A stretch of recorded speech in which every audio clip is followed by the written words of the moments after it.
todos e a todos, peço a atenção dos senhores para chamar os jurados. À medida que forem chamados, os senhores respondam presente.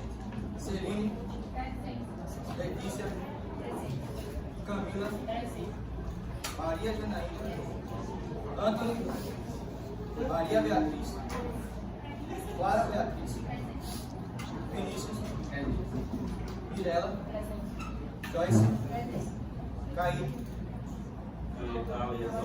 Guilherme e senhor. Eu, doutor Daniel Martins, declaro aberta a sessão de júri simulado, composta pelos alunos do terceiro ano de ensino médio do Colégio Santiago, localizada na cidade universitária do município de Maceió, Alagoas.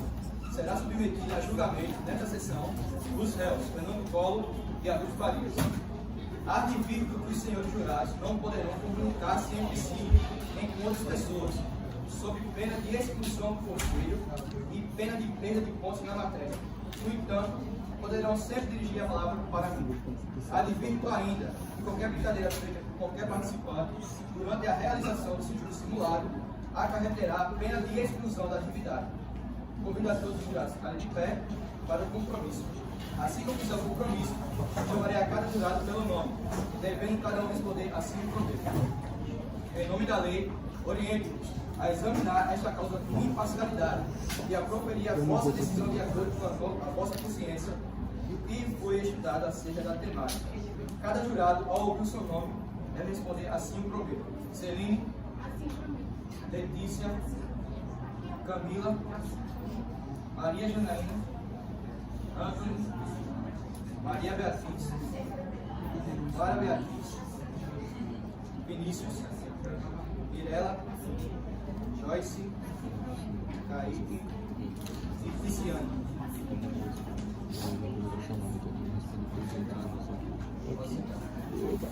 Ouviremos agora as testemunhas de acusação, que apresentarão relatos em relação ao caso PC Farias.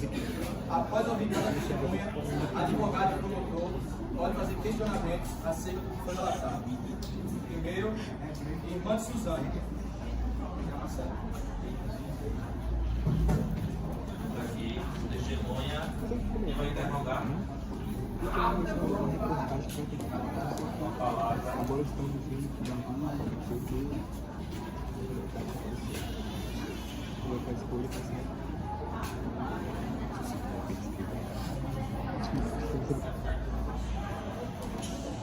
Vamos lá aí para cortar tudo, senão ninguém passa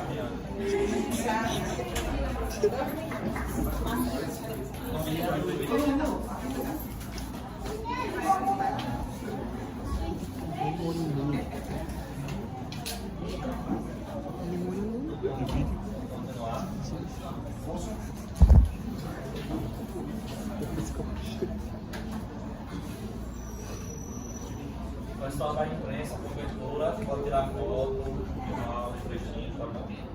Ok? Já pode estar no Instagram. Bom dia a todos. Eu sou advogado promotor deste caso. Meu nome é Enéas. Estou aqui com as promotoras Isabelle, Thalita e Evelyn. E junto a elas iremos abordar esse tema.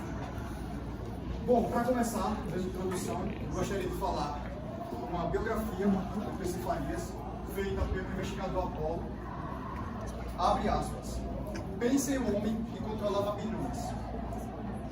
Um nome que ecoava nos corredores de poder, mas que de repente desapareceu nas sombras da história.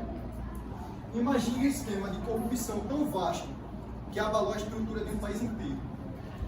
Agora reflita. O que acontece quando alguém sabe demais? O que acontece quando essa pessoa está prestes a revelar segredos que poderia derrubar os poderosos? Este é o caso de Paulo César Farias. E com isso, eu separei algumas perguntas para a testemunha. Bom, primeiro, a senhora sabia que Suzane carregava uma arma ou sabia manusear armas de fogo? Ela sabia usar, mas ela nunca teve foco. E, além disso, a perícia nem encontrou os vestígios de portador mortal. Certo. Segunda pergunta. A senhora tinha conhecimento que Suzane e PC Farias tinham um relacionamento conturbado com brigas frequentes? As brigas sempre acontecem com o próprio casal, mas nada de sempre mais violência.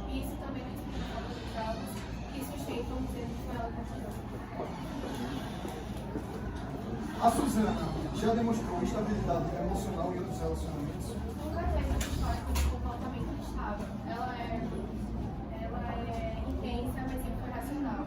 Não tem indício de que ela teria surtado a ponto de matar alguém e se matar. A senhora tem certeza que Suzana não era capaz de cometer um ato impossível? A Suzana sempre foi impulsiva para falar, mas nunca para agir. Então, não tem como os fatos mostrarem que, na verdade, ela assassinou. Porque tudo indica que ela foi morta. E última pergunta. A senhora acredita que Suzana poderia ter sido usada como instrumento de manipulação de terceiros? Ela pode até ter sido pressionada, mas eu acho que nada que poderia ter agravado. E nada que poderia indicar que foi ela que matou. Até porque a mãe foi assassinada e a cena do crime mostra que todo mundo sabe, inclusive a família, que ela foi morta. Tá certo. Eu encerro. Obrigado pela participação. Né? A defesa tem alguma pergunta para ele? Não, né? Próxima, irmã da falecida esposa de PC Farias.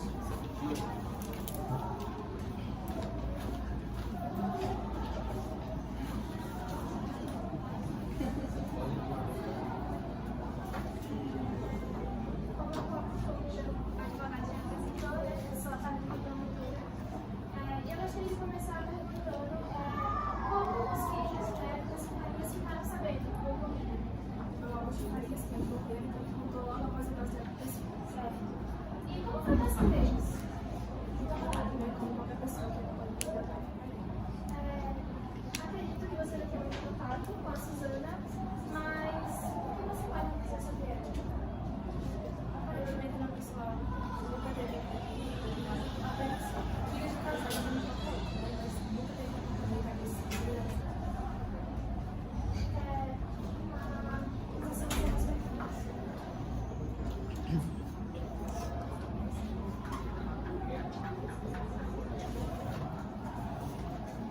Agora, prima de Suzana.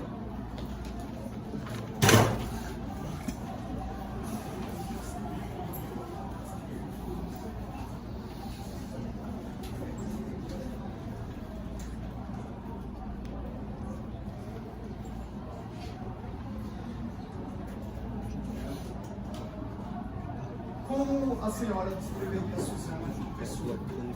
Ela era uma pessoa muito alegre, cheia de planos, e ela até pensava em um futuro com o PC, planejava se casar. Ela demonstrava sinais de depressão ou instabilidade emocional? Não, muito pelo contrário. Como eu falei, ela é uma pessoa cheia de planos, ela era muito alegre e nunca demonstrou nenhum sinal de depressão ou algo. A senhora acredita que Suzana teria coragem de tirar a própria vida? De forma nenhuma. Como a senhora soube da morte dela? Informações que terceiros passaram e pelos noticiários. Até que falaram também que ela se matou e se matou depois.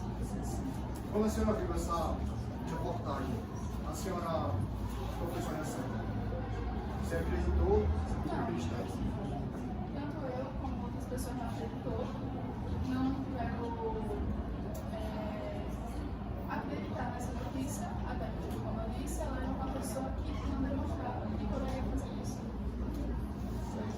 Obrigado, isso é.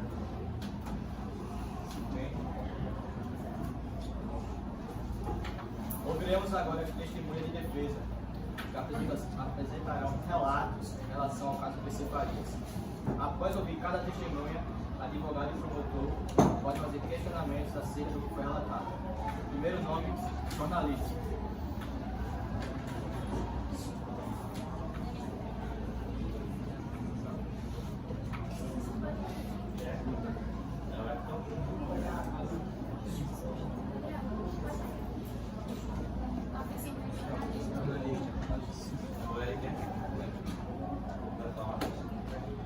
Alguém leva um gostaria de fazer, primeiramente, um bom dia a todos que estão aqui hoje. Bom, eu sou advogado Eric Rafael, e eu vou fazer algumas perguntas a ele. Jornalista, o que você, ao receber o que você soube mais ou menos? O que você concluiu? Faço uma investigação. O que você descobriu sobre essa investigação? Muita coisa, porque a mídia, a galera de dentro ali no meio da bagunça que estava no local, o que você pode observar nas provas? só que a perícia informou. Só o que a perícia informou. O senhor também, como estava mais ou menos no local das provas? Consegue se recordar?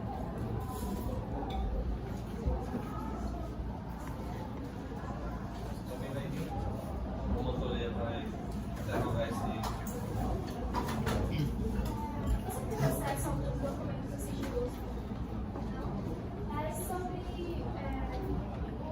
a investigação em si. Vocês se sentem intimidado e proibida e acessar as coisas?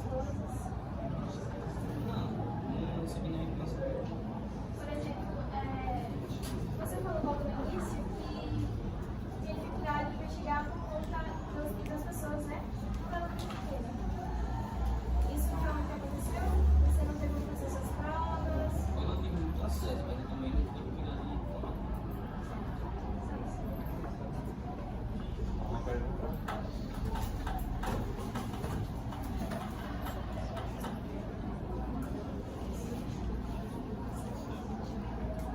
Bom dia. O senhor afirmou que a sua reportagem foi baseada no perito, primeiro laudo, certo? Primeiro laudo, oficial do caso. O senhor procurou investigar sobre os fatos que estavam na cena, se eram compatíveis com o laudo, Conferi na próxima relacionada do feito. mas se alguém espalhar uma fake news, isso é errado. Então o senhor, como profissional, deveria ir atrás dos fatos, e não apenas compartilhar. Mas o profissionalismo, ele está fazendo trabalho excelente, mas não foi o profissionalismo que ele não E se o trabalho for alterado? não tem o que fazer. Mas você deveria procurar saber antes, né? Eu estudei o álbum dele, Então você está afirmando que não estudou para ser jornalista. não, tem para ser jornalista, não foi. Sim, mas o jornalismo se baseia nisso. Como é que alguém é jornalista e vai passar notícias falsas, informações erradas? Eu recebo informações e repasso para mim. Ah, então você recebeu. O perito me falou, eu olhei o álbum. Você sabe assim, a procedência desse perito, o histórico dele? Mas ele trabalha na polícia, ele é ser um profissional. Bom, aí vemos a incompetência desse profissional, né? Mas nada a falar.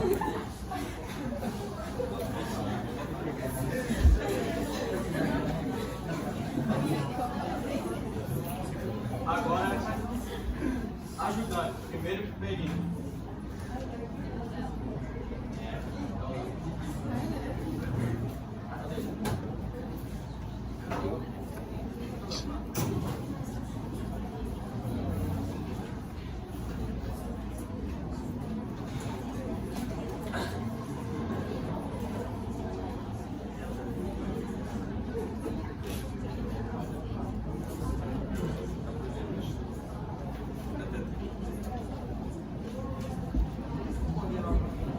Bom, alguns pontos sobre assim, o que o senhor conseguiu constatar no caso do local do crime?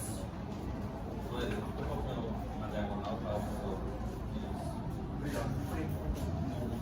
Aparentemente, os funcionários de potencial, a cena está os corpos na hora da morte não batia com o estado dos outros. Teria algo a acrescentar sobre o estado do local das provas? O local estava limpo, sem sinais de sangue,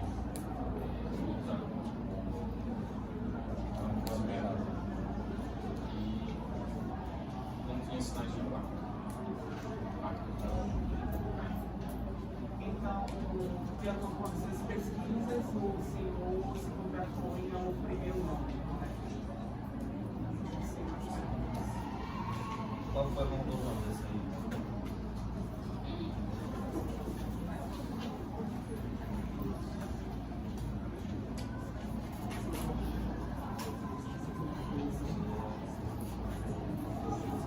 O senhor juiz me consegue fazer mais algumas perguntas ao perita para concluir?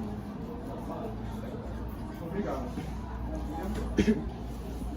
Senhor,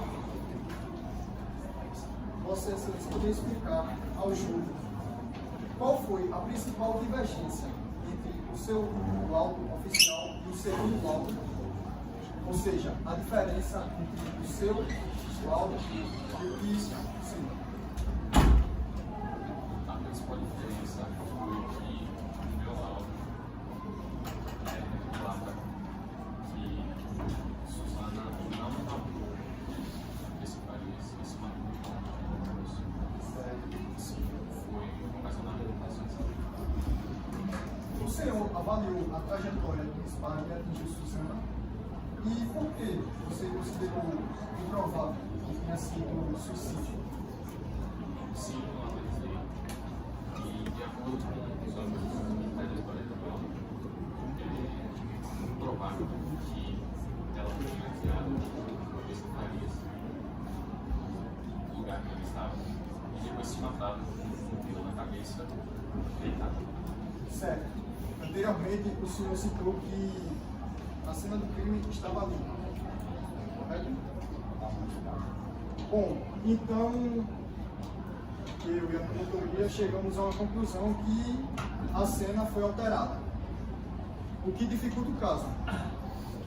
Mas, na frente, iremos voltar nesse assunto. Eu só queria deixar claro aqui que o perito confirmou que houve alteração na cena, correto? Obrigado. Alguma pergunta? Mais? Sem mais. Os senhores jurados necessitam de algum esclarecimento sobre o que foi relatado? Não? Terminado os relatos das testemunhas, vamos iniciar os debates. Com a palavra, a doutora Eva, doutora Isabelle, doutora Thalita e doutora Apolo, promotores de justiça.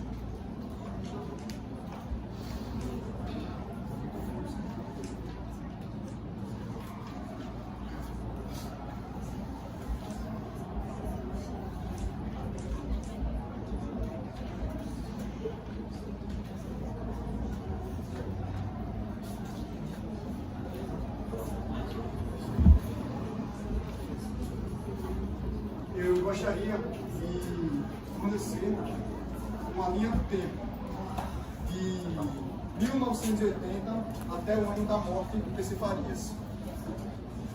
Na década de 80, PC Farias começa a se destacar como empresário e operador político. Ou seja, foi nesse momento que ele estava no seu auge. Nesse momento também, na década de 80, ele se torna tesoureiro da campanha presidencial de Fernando Collor de Mello, em 1989. Nesse mesmo ano, em novembro, Fernando Collor vence as eleições presidenciais, com forte apoio financeiro e logístico de PC Farias. Em 1990, o Collor assumiu a presidência e PC Farias torna-se uma figura influente nos bastidores, acusado de comandar um esquema de corrupção com empresas fantasmas. Em 1992, a imprensa começa a divulgar denúncias do enriquecimento ilícito e desvio de dinheiro público. Como eu falei anteriormente, eles foram acusados de corrupção. Em maio de 1992, Pedro Collor, irmão do Fernando Collor, denuncia publicamente a existência de um esquema de corrupção envolvendo PC Farias e o presidente, seu próprio irmão. Daí surgiu uma CPI, que é a Comissão Parlamentar de Inquérito, que é criada no governo para investigar alguns esquemas, investigar fatos. Em setembro, após a CPI apontou provas e a Câmara aprovou a abertura do processo de impeachment de Collor.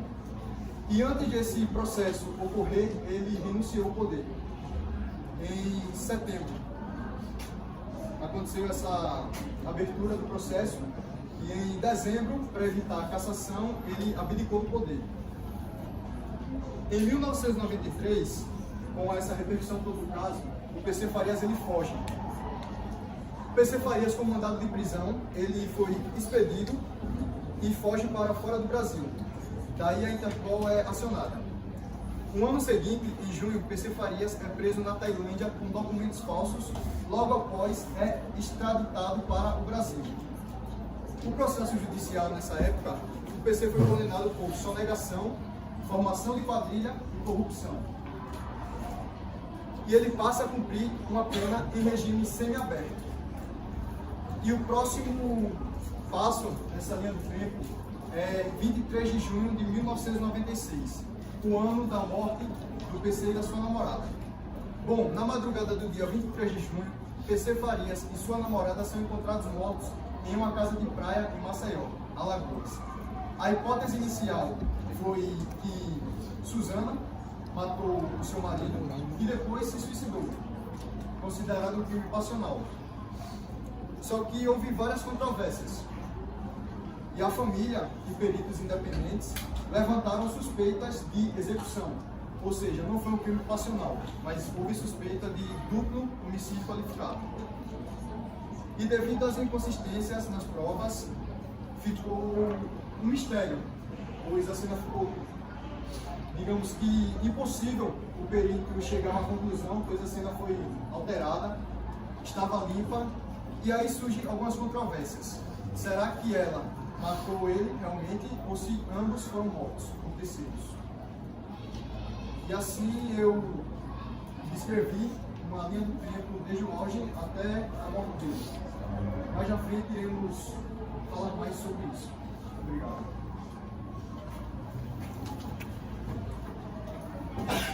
Só fala descrever uma linha do tempo, o auge dele até a morte, e eu gostaria de fazer algumas revelar, demonstrar alguns fatos que aconteceram durante o período de julgamento de quem foi, o que aconteceu com o PC e sua namorada. Começando falando por um dos réus, que é o Augusto Farias, que é o irmão do PC Farias, ele defendeu de forma exagerada os 4 seguranças que estavam no local do crime, os tais que foram os principais suspeitos no começo das investigações. E ele pagou a defesa desses 4 funcionários. Ou seja, como é que o irmão da vítima estava pagando, né, o advogado da pessoa que estava sendo acusada de matar o seu próprio irmão. Né? E ainda mais, há relatos que Augusto Farias atrapalhou, né, as investigações, ficou fazendo tumulto e outras coisas. Além disso, como vocês sabem, a família Farias é muito influente em Maceió e eles usaram a mídia para influenciar o pensamento da população a acreditar que tinha sido homicídio seguido de suicídio. E além disso, Augusto ele tentou subornar os delegados. Desde já está.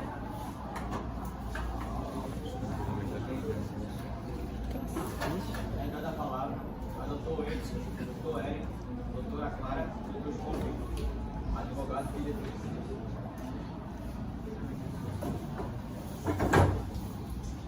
Bom, eu gostaria de agradecer pelo advogado Enéas ter feito essa linha e ter poupado um pouco do meu trabalho para agradecer. Bom, seguindo a linha do tempo do Apolo, vamos pular para a parte mais final, onde ele já afirma um pouco sobre o Collor ter se envolvido um pouco sobre a questão dele ter se envolvido em esquema de corrupção e dentre outras penas e que ele sofreu ao longo da sua vida. Porém, com relação ao caso atual que está sendo julgado, infelizmente, bom, não sei se existem muitas provas sobre.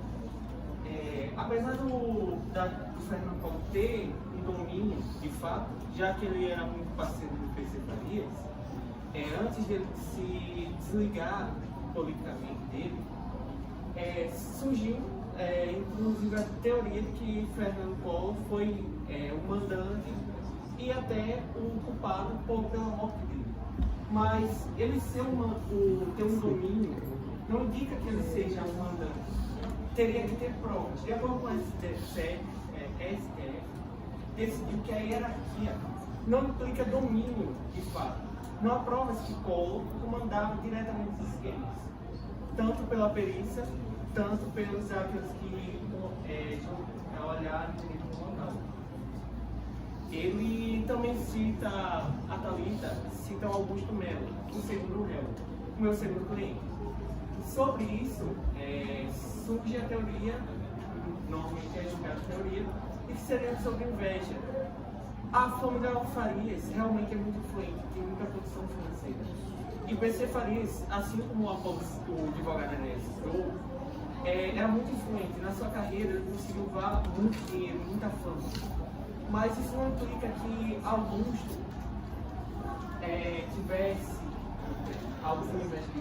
Tanto que no laudo da testemunha, Augusto vai ser perguntado sobre isso. E de acordo com o caso, julgado em 1996, Augusto Faria Melo vai afirmar que a relação deles era estável. Isso era perceptível até sobre aqueles que estavam perto dele. A relação era de realmente dois irmãos.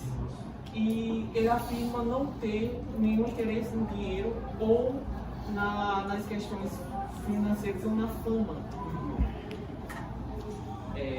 Também é dito que, mais ou menos, como que o Augusto Melo era o operador financeiro dos sistemas. E a função dele era técnica. E não há prova de que tivesse conhecimento ou intenção criminosa. Já que, por jurisprudência, cita aqui, no STJ, indica que técnicos sem dolo comprovado não respondem penalmente. Infelizmente, implicando assim que ele seja culpado de algo, já que não há provas concretas de caso. Inclusive, se puder mostrar essas provas, agradeceria na próxima.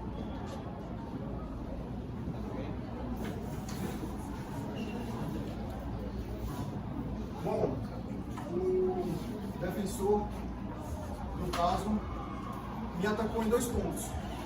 Falou que, primeiro, eu acusei levemente, porém, em nenhum momento eu acusei ninguém. Eu apenas trouxe fatos verídicos que tanto a imprensa quanto os peritos, os investigadores me forneceram. Já começa errado daí. Pelo que eu lembro, eu não acusei ninguém.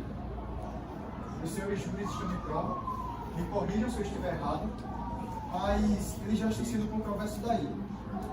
Ou ele não está prestando atenção, ou ele já está com uma fala pronta. Coisa que eu acho que deveria ser inadmissível em um tribunal. Certo? Segundo ponto foi que ele falou sobre o Fernando Collor ter envolvimento com o caso. Mas em nenhum momento alguém aqui falou que ele foi diretamente ligado ao caso, ou o mandante do crime. Primeiro que a testemunha que ele trouxe disse que a cena estava limpa. Então, mesmo se ele tivesse feito, não teria provas. E eu só quis mostrar esses pontos mesmo. Obrigado.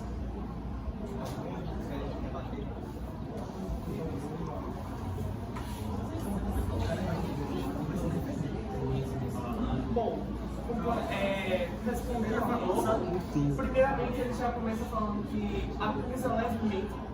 Logo em seguida, ele contradizendo a si mesmo, ele acaba dizendo que eu não acusei ninguém. Como é que eu, que acuso levemente alguém, posso ser que, não acusei ninguém?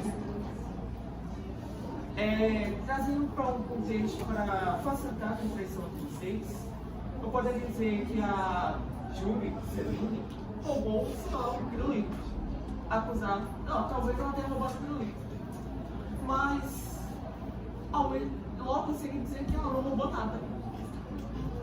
Não estaria eu me contradizendo um pouco também? Ele afirma que eu acabei me contradizendo, mas infelizmente as palavras dele também se contradizem. Pelo menos essa visão estão de prova que se eu estiver errado, podem me corrigir, assim como ele falou, não copiando a frase dele. Sobre as falas prontas, não tem fala pronta. Se quiser, pode confirmar. Se a Vossa Excelência quiser, permitir, pode olhar. Não tenho nada a responder e não estou omitindo nada. Essa é a resposta que eu estou.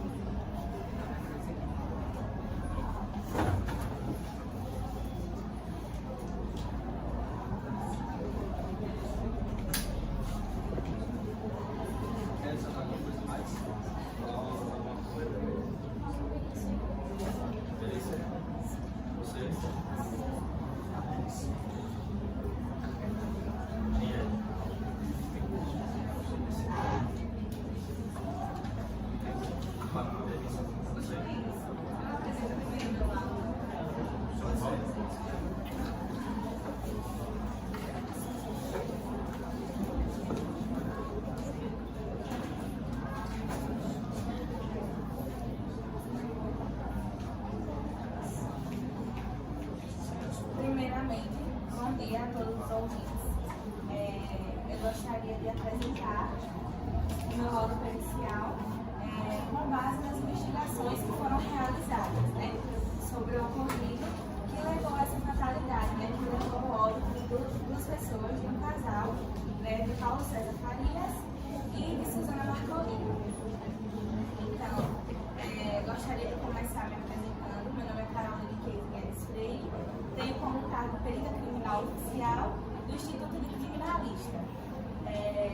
O local onde aconteceu o ocorrido foi na residência de veraneio, na Praia do Guaxima, aqui na Alagoas. E os falecidos foram Paulo César Farias e Suzana Marcolino, como já havia citado. O objetivo do laudo é analisar tecnicamente os vestígios encontrados no local do fato e nas vítimas, visando esclarecer a dinâmica possível dos eventos que resultaram na morte de PC Farias, né, e Suzana Marcolino. Bom, a metodologia do laudo foi utilizada com a inspeção técnica do local dos fatos, a análise balística dos projéteis e da arma localizada, exames residuográficos e a análise de composição dos corpos, né, e mancha de sangue, feita pela tanatologia e a hemotanatologia, considerando também as falas dos testemunhos, né, que foram recolhidos pelas autoridades. Bom, a observação da cena. Ambos os corpos foram localizados no quarto do imóvel. A descrição, por favor. A janela apresentava sinais de arrombamento, embora não houvesse indícios de invasão forçada pelo restante da casa. A disposição dos corpos indicava possível movimentação com as mãos.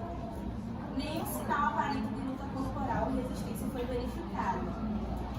Agora entrarei em detalhes dos exames e os vestígios que foram relevantes. Primeiro ponto, a arma compatível com os projéteis encontrados foi localizada próximo aos corpos. O laudo tanatológico indica que o tempo entre dois óbitos foi curto, mas com intervalo suficiente para sugerir dois momentos distintos.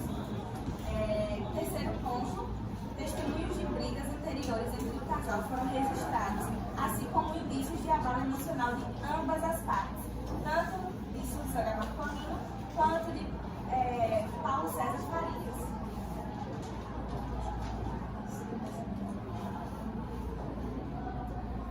Entrando mais um pouco em detalhe na análise técnica da dinâmica possível. Com base nos elementos analisados, é tecnicamente plausível a seguinte hipótese. Paulo César Faria teria efetuado um disparo contra si próprio. Após constatar a morte, Suzana Marcolino, em estado de choque, tentou alterar a cena do crime, possivelmente com o intuito de simular um crime externo, por meio de que ela fosse incriminada. A quebra da janela e a movimentação dos corpos e a ausência de sinal de luta reforçam essa possibilidade. Em seguida, Suzana teria efetuado um disparo contra si mesma, encerrando a sequência trágica. Essa hipótese é sustentada por evidências materiais e pela ausência de vestígios claros de terceiros no local. Então, chegando à conclusão, a análise pericial dos vestígios no local, somada à balística, posicionamento dos corpos exame de resíduos permite afirmar como hipótese tecnicamente viável que suicídio de Paulo César Farias, seguido de alteração da cena do crime, seguido por alteração da cena do ocorrido por Suzana Marcolino e posterior do suicídio da vítima. As duas partes. Começar a defesa. A partir do laudo, quer ser querer esclarecer mais. Bom dia a todos. Sou o Whitson Soares. Vou esclarecer segundo a HCPI, ou a que ela trouxe. Houve alteração, provavelmente houve alteração da cena do crime, mas isso não significa que foi Augusto Melo, não existem digitais, não existem indícios, nem provas concretas, além de acho ou pode ser, isso não significa nada. E simplesmente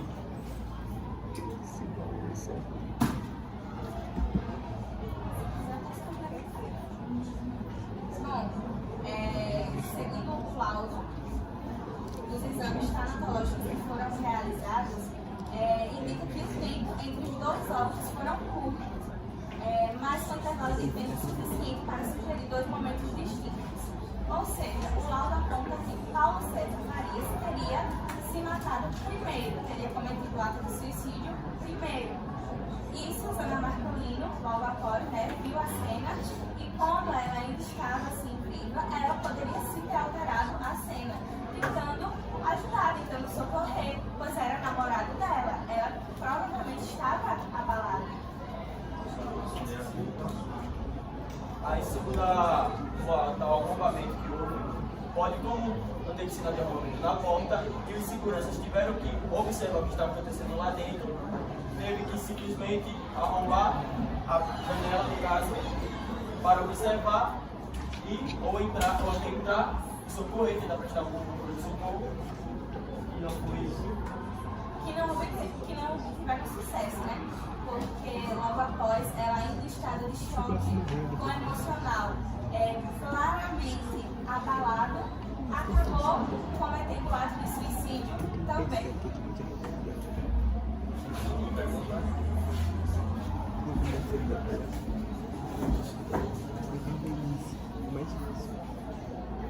Então, assim, a gente está falando que o César Farias, ele sentou, a Suzana acordou desesperada, e logo em seguida tentou fazer alguma coisa, mas não conseguiu fazer nada, e acabou se matando também. Então, ele deve ter Romeu e Julieta. Sobre os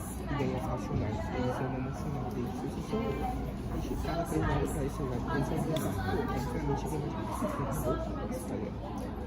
Aí sobre a arma do crime, você falou que o PC se matou, depois a Suzana tentou fazer alguma coisa, não conseguiu e acabou se matando também.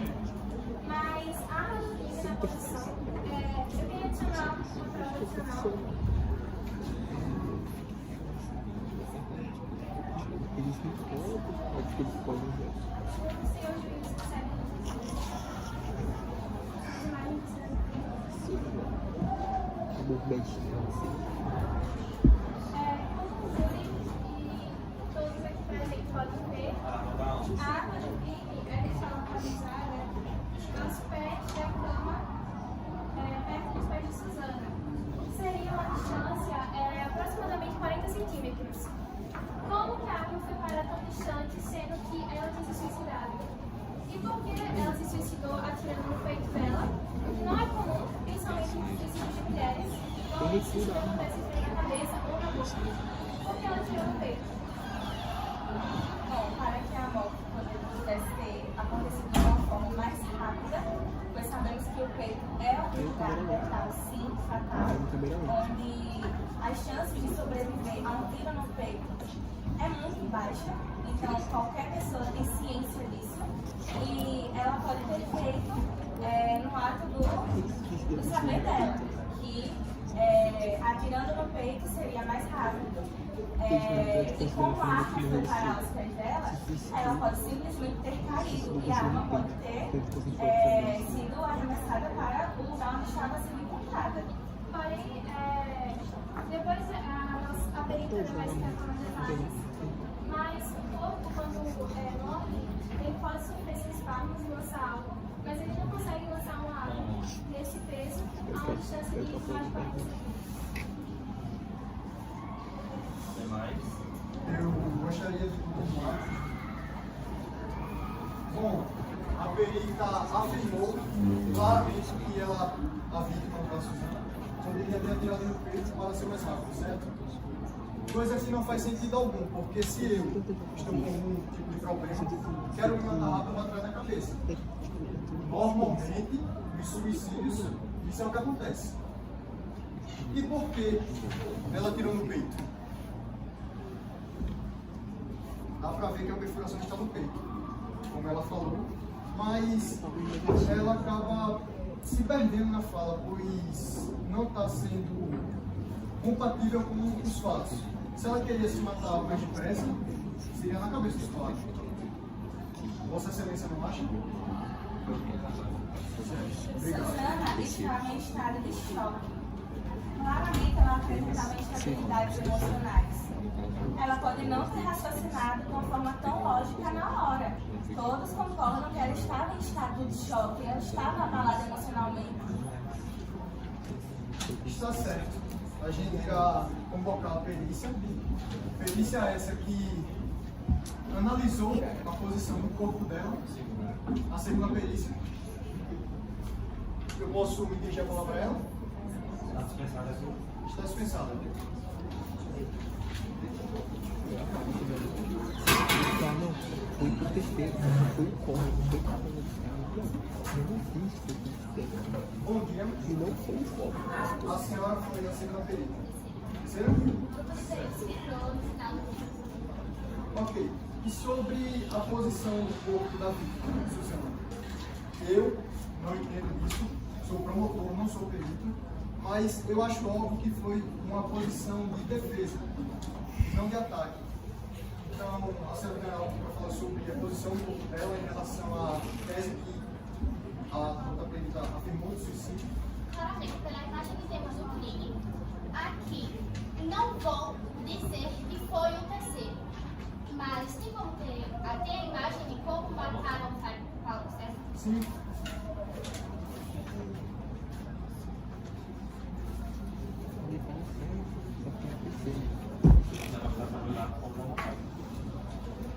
Aqui mataram o Paulo César do lado do peito. O tiro foi do lado um pouco mais acima do peito, próximo à axila. Uma pessoa que quer matar, você acha mesmo que vai dar um tiro no peito? E de acordo com as imagens, que não temos como analisar provas e fatos, até porque no momento que chegamos na cena do crime, estava tudo limpo, colchões queimados e já não tinha mais a arma. A arma estava no tribunal daqui de Maceió. Mas pelas provas, pelas fotos, a arma estava a 1,5 metro da mão dominante de Suzana, onde uma pessoa com espasmo só consegue jogar a arma a no máximo 30 centímetros. E se pararmos para analisar, ela está numa posição na cama como se fosse levantada. Como eu falei anteriormente, uma posição de defesa. Ou seja, isso pode indicar que houve não suicídio, mas sim um homicídio contra a Suzana. Sim, segundo o laudo que estudamos logo em seguida, esse foi o terceiro laudo com o grupo de peritos convocados pelo Ministério Público de Alagoas. Tem dizendo que, vou destacar alguns pontos principais. Não houve acampamentos nas portas. As portas, ou seja, alguém dentro da casa ou deixou entrar, ou estava dentro da casa mesmo onde aconteceu.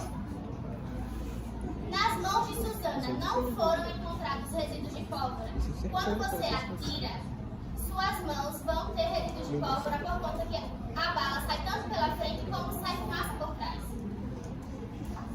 A arma não tinha impressões digitais nem sangue. Uma pessoa que vai se matar vai pensar em colocar uma luva ou então limpar a arma? A distância do tiro foi cerca de 3 centímetros. Assim, se eu fosse me matar ou então matar alguém, eu não iria dar uma distância não tão grande, mas também eu encostaria no meu corpo, para ter certeza que iria funcionar.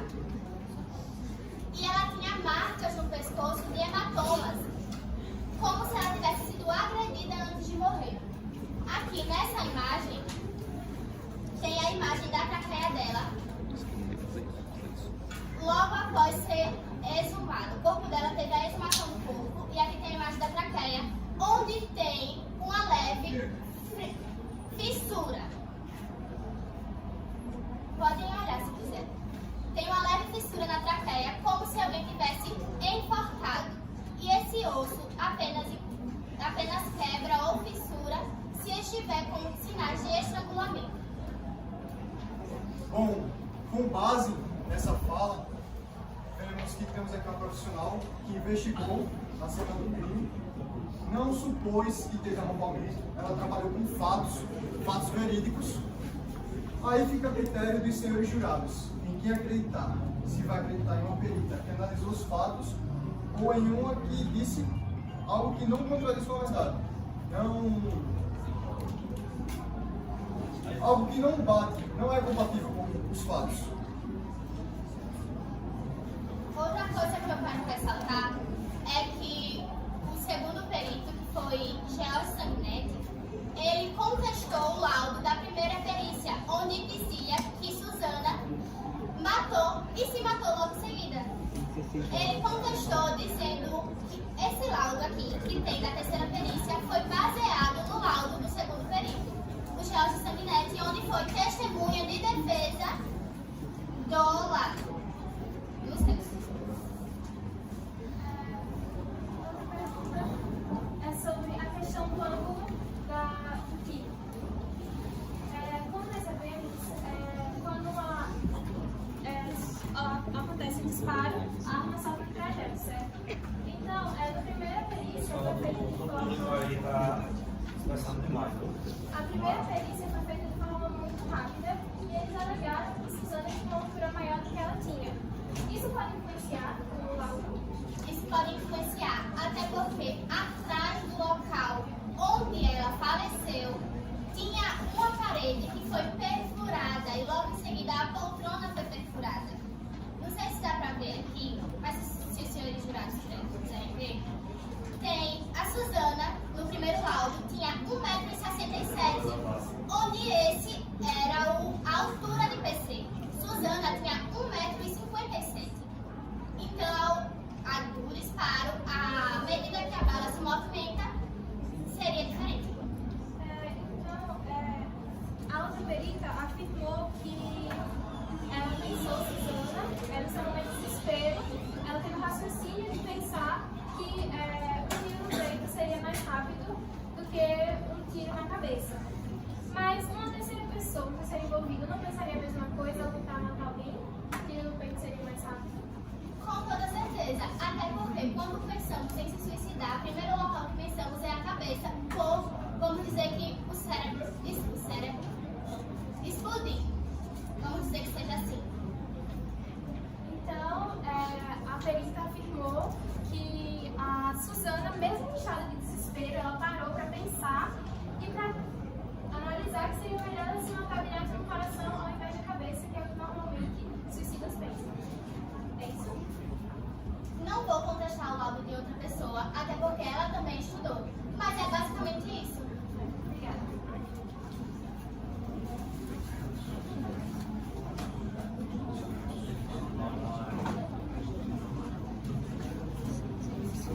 Vossa Excelência me permita, com essas imagens da cena do crime, chegamos na perita para analisar o depoimento dela. Eu anotei aqui algo e contrazer isso a outra perita. Não, Primeiro, pessoal, ó, vocês estão vendo aí que ele está fazendo 3 aulas de julgamento. Você sabe quanto tempo dura um júri? Às vezes dura 1 dia, 2 dias, com pausa para o pessoal se recolher. É cansativo, mas a gente precisa estar atento aí, tá? Vamos lá. o primeiro fato na cena do crime seria a posição dos corpos. A perita falou que Suzana estava em posição de defesa, certo? Isso quebraria a afirmação da outra perita, que diz que ela se matou. Segundo, como ela também falou, foi o trajeto dos tiros, que a altura não era compatível com a de Suzana. Inclusive, fizemos uma cena aqui que retrata isso. Tá passando. Sim, deixamos vocês. Fizemos uma cena que retrataria isso. Ou seja, os fatos não estão batendo. Existe alguma coisa de errado aí. Terceiro, como ela também mencionou, os vestígios de pólvora. Ou seja, na exumação que teve do corpo de Suzana e de Cris Farias, não encontraram em nenhuma das mãos vestígios de pólvora. Ou seja, se foi realmente eles, houve uma terceira pessoa para limpar as provas. Por quê? Eu não sei. Mas tem algo estranho aí. Sangue ou digitais. A perita falou também que não havia sangue na cena. Não na cena completa, mas onde deveria, pela lógica, aparecer. No caso, na arma, etc. Bom, eu teria uma pergunta. A senhora chegou a analisar alguns objetos pessoais, como celular? O celular de Suzana desapareceu logo após a cena do crime, então não teve como analisar. Eu acho bastante estranho um objeto como um celular que pode ter várias provas, por exemplo, eu, se por algum motivo não estou bem, uso meu celular para falar com alguém, ou se estou sendo ameaçado. Resumindo, usamos o celular praticamente para tudo. Sabemos que não foi encontrado na cena do crime. Então, a pergunta que é, onde foi parar o celular de Suzana? Será que vocês estão conseguindo entender que os fatos não estão batendo sobre a hipótese de suicídio? Para minha pessoa, não faz sentido nenhum. Exatamente. Foi praticamente como uma queima de arquivos, apagar as provas do crime. Então, aqui eu encerro. Obrigado. Vale ressaltar também que a arma do crime desapareceu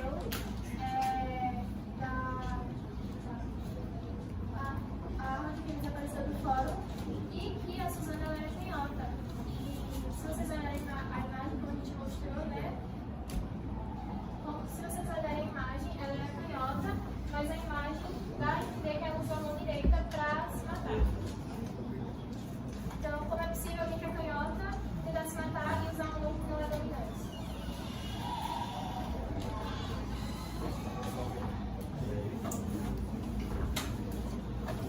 Bom, gostaria de analisar os principais fatos que foi da perícia da Tainá e comparar um pouco com a nossa perita Carol.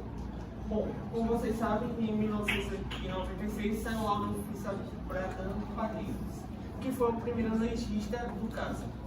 Ele, assim como a nossa perita Carol, afirma a tese do suicídio. Já ressaltando aqui que ela já disse que não menospreza o trabalho dos colegas. Bom, assim como para trabalheiros, afirma a tese de suicídio, onde vai afirmar que Suzana se matou devido ao estado mental dela, já que após matar Cris Farias, aquele que era seu amado, com certeza o estado mental dela não estava em perfeito estado, não estava sã. Imagine eu matar a pessoa que mais amo, eu ficaria em estado de choque. Com relação à posição da arma, como você já viu, mais provável que seja na cabeça. Normalmente é assim que se acontece. Mas é o mais provável, mas não tira a impossibilidade de ela ter se atirado no crime. Bom, a perita, a segunda perita, assim como o sanguinete, vai afirmar sobre a tese do homicídio, o que também não é errado. Já que foi, como a Tainá falou, teve a ausência de resíduo de pólvora, tanto na mão direita quanto na mão esquerda. A questão do impacto corporal, que não lançaria a arma tão longe, o que, já adiantando, eu acho que o advogado Inês veio falar, que a arma foi possivelmente implantada por algum terceiro, algum responsável. O ângulo e a posição dos corpos incompatíveis para o suicídio, já que, assim, no primeiro laudo foi falado a questão do suicídio, mas no segundo sanguinete, assim como a Tainá, irá provar que o ângulo da arma, do tiro no peito, era incompatível para ela ter se suicidado, apesar de ter se atirado no peito. Também ela cita sobre as lesões e manchas de sangue que indicariam movimentação dos corpos, uma briga, talvez uma possível luta, uma defesa, já que, bom, alguém está prestes a me matar. Obviamente eu, em prol da minha vida, irei lutar sobre isso. E, bom, assim como em 1996, nós entramos em outro passo, que é a questão de dois legistas que, em ciência, os dois têm ciência e conhecimento, mas entram em comparação. Mas não afirmo que a Tainá está errada, já que PC Farias era influente. Era possível que tenha vários inimigos. Era muito influente, famoso, político, afinal de contas. E por conta disso, apesar da ciência ter chegado a um consenso, eu não retiro os fatos que foram apresentados aqui. Nada a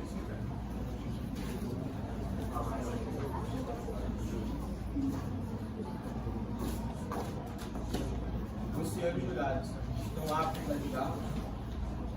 Querem algum esclarecimento? Passo agora a parte das questões, por meio das quais os senhores decidirão o caso presente.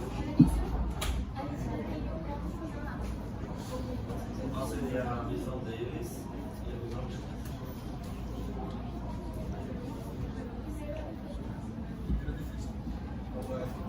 defende o quê? Bom, eu, já aproveitando que eu já estou de pé, bom, eu defendo... Para convencer o jurado de vez os quais devem estar sendo julgados. Bom, eu talvez apoie um pouco mais a ideia devido à presença mais provas tanto do CNDF em 1996, tanto da perita Tainá, mas, bom, apesar de sabermos que talvez tenha um responsável na morte, quem seria esse culpado? Quem seria?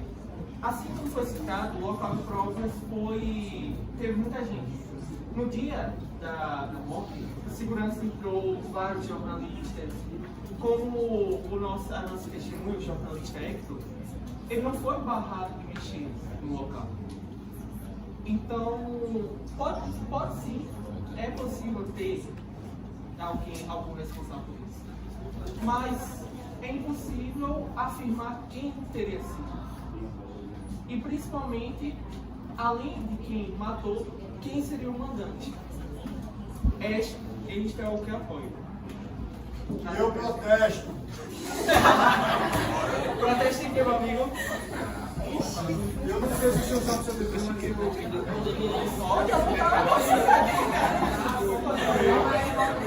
Vossa Excelência, o senhor está prestando atenção no caso.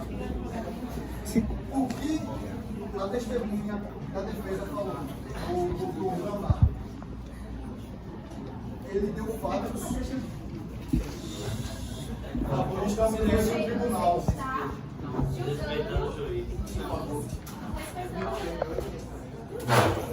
Além de controvérsias, contradições com sua própria fala, temos uma pessoa que não respeita o local, muito menos a pessoa que ali está. Então, para mim, isso é absurdo, pois o mínimo como profissional que ele deveria ter era educação, coisa que não está havendo. E outra coisa é a prova, né? Tivemos vários fatos e eu creio que nenhum deles houve contradição, diferente deles, que começaram dizendo que a Suzana se matou, mas agora ele acabou de dizer que é possível ter um terceiro mandante, uma terceira pessoa. Eu acho isso estranho. Vai ficar a critério dos senhores jurados. Bom, sobre a análise que eu afirmo primeiro, suicídio. Bom, essa foi a análise da perita, como o senhor mesmo disse, a nossa função não era dela. Quem sou eu para afirmar alguma coisa na função dela? Né? Então, por isso eu confiei. Mas, a partir da análise do segundo perito, como na entrevista, é possível afirmar teorias, mas nenhuma prova concreta. Inclusive, deixaria aqui, quais seriam as contradições que eu vi? Bom, primeiro, porque a defesa, pelo nome, você já deve entender que eles têm o dever de defender algo ou alguém de acordo com o fato verídico. Coisa essa que eles não estão cumprindo. Ou seja, eles estão mais acusando do que se defendendo. Então, eu acho estranho. Bom, queria adicionar uma informação que talvez vai educar os colegas advogados, que é a seguinte forma: quando se há pedido de protesto, o tempo é dos promotores. Vocês devem defender após a fala dos promotores. Isso foi mais um ato de respeito diante dos senhores. Permitam-me mais uma prova que estamos diante de profissionais ou não, melhor, pessoas que não sabem nem o seu dever diante da Vossa Excelência e dos senhores juízes. Ou seja, para mim, isso é novamente um absurdo. bom, diante da questão do protesto, eu esperei calmamente falar. Admito que no início não vou, sou humano, vários, mas logo após admitir meu erro, eu fui, esperei ele falar, pedi permissão ao meritíssimo e ele permitiu que eu falasse, fazendo assim então minha pergunta aí. Sobre a questão sobre a função da defesa, vocês também não estão fazendo a questão das acusações. Vocês podem até estar acusando alguém, mas quem seria essa pessoa? O réu, se me pergunto falar, terminar. Bom, os réus que estão aqui no tribunal hoje são Augusto Faria Melo e Fernando Collor de Melo. E em nenhum momento vocês acusaram ele. Acusaram pessoas, normalmente o responsável, mas não afirmam quem seja ou mostram provas sobre quem é esse responsável. Muito menos mostrando provas que Augusto Melo Faria tem alguma participação sobre. Ou Fernando Collor, que tem menos desenvolvimento ainda, teria algum desenvolvimento, ou seria mandante, ou participaria desse caso. Eu gostaria de perguntar em qual momento nós da promotoria falamos que foi um desses que ele citou que matou. Falamos na possibilidade de ter sido homicídio e não apontamos alguém, pois para fazer isso, como nosso dever, deveríamos analisar coisas que estão na cena, deveríamos coletar provas. Ou seja, novamente ele está na posição. Continuam desaparecendo, né? Revólver, colchão, flexões queimadas. Então é muito complicado analisar um crime em que constantemente as provas vêm desaparecendo e que sempre há muitas controvérsias, como por exemplo, como é que não entrou ninguém na casa, mas mesmo assim a mulher teve, a Suzana teve a traqueia, né? O problema da traqueia como foi mostrado, que é o símbolo de estrangulamento ou uma lesão, uma agressão do pescoço. A primeira sim. A segunda perita, ela pede para não falar. A primeira perita pede para não falar.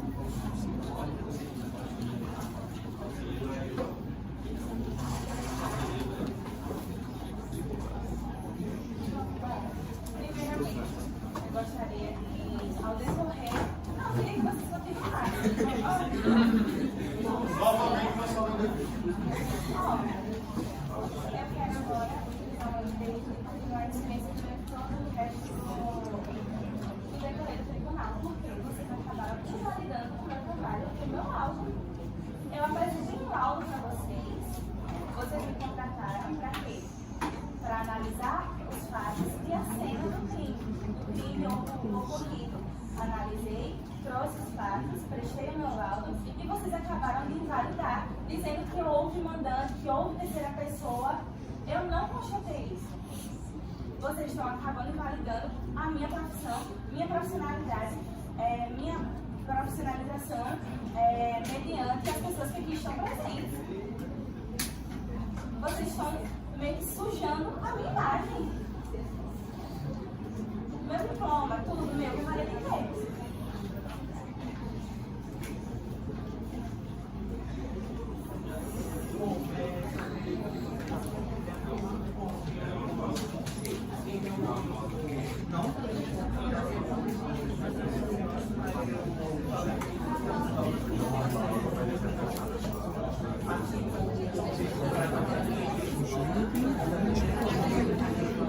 Silêncio no tribunal.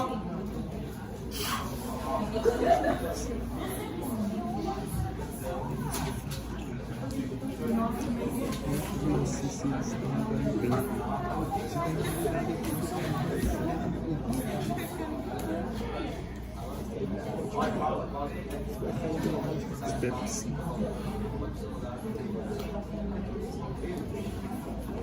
Pessoal, vamos dar uma pausazinha para que eles acertem aqui a questão do caso, tanto a defesa quanto a acusação. Nós temos duas possibilidades. A imagem que está passando para o júri é que não vamos julgar ninguém, as pessoas que foram mandadas, ou foi, a imagem que pode ser, foi homicídio ou foi suicídio. Pode-se julgar isso ou tem alguma acusação contra alguém, de fato, concreto. Sobre isso foi só um equívoco na fala, né? Como o próprio advogado falou, todo ser humano erra, mas sim nós estamos julgando. Ainda não apresentamos as acusações no momento, porque primeiro estamos apresentando os fatos, para depois apresentar o que será o que nós queremos acusar dos réus. E nós queremos um processo. Vossa Excelência, permita-me. Essa é a